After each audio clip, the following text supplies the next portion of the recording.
பேரம் பேசி தொகை மற்றும் சீட்டு கிடைக்கும் இடத்தில் அன்புமணி ராமதாஸ் கூட்டணி வைப்பதாகவும் அவரை பற்றி பேசுவதற்கு ஒன்றுமில்லை எனவும் அதிமுக முன்னாள் அமைச்சர் செல்லூர் ராஜு கடுமையாக விமர்சனம் செய்துள்ளார்.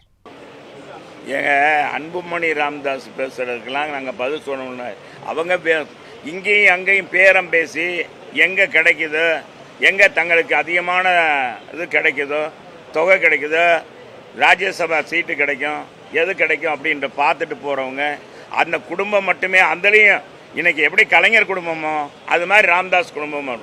அவர் சொன்னார், ராமதாஸ் அவர் கட்சி ஆரம்பிக்கும் போது சொன்னார், என் குடும்பத்தில் யாரும் வரமாட்டாங்க, அப்படி வச்சா முச்சந்தியில் வந்து என்னை சவுக்கால் அடிங்கன்னு சொன்னார். பேர நம்ம டாக்டர் மருத்துவர், நீங்கள் அதை பத்திரிகையை பாருங்கள்.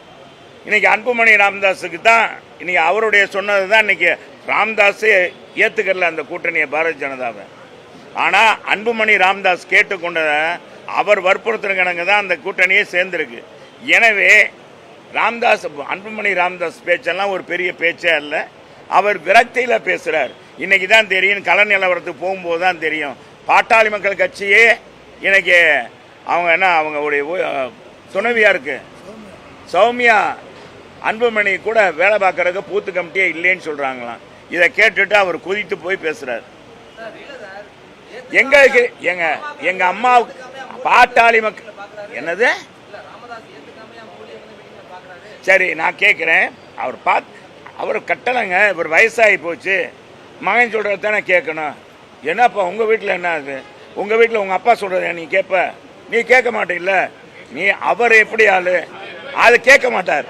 அதனால அப்பா வந்து இன்னைக்கு என்ன செய்யணும், மகன் சரி மகன் இப்படி சொல்லிட்டார், முடிவு எடுத்துட்டார், நம்ம வாடகை எடுத்தோம்னா இதாயிரும். வயசும் ஆகி போச்சு ராமதாஸ் அவர்களுக்கு. அதனால அவர் ஏதோ ஒத்துக்கிட்டாரே ஒழிய வேற ஒன்றும் இல்லை.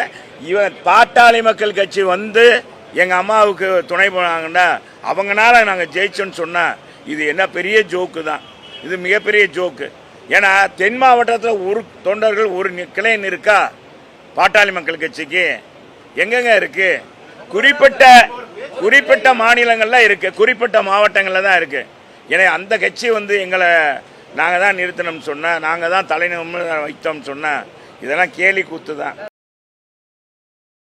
செய்திகளை உள்ளது உள்ளபடி தெரிந்து கொள்ள ரெஃப்ளெக்ட் நியூஸை சப்ஸ்கிரைப் பண்ணுங்க.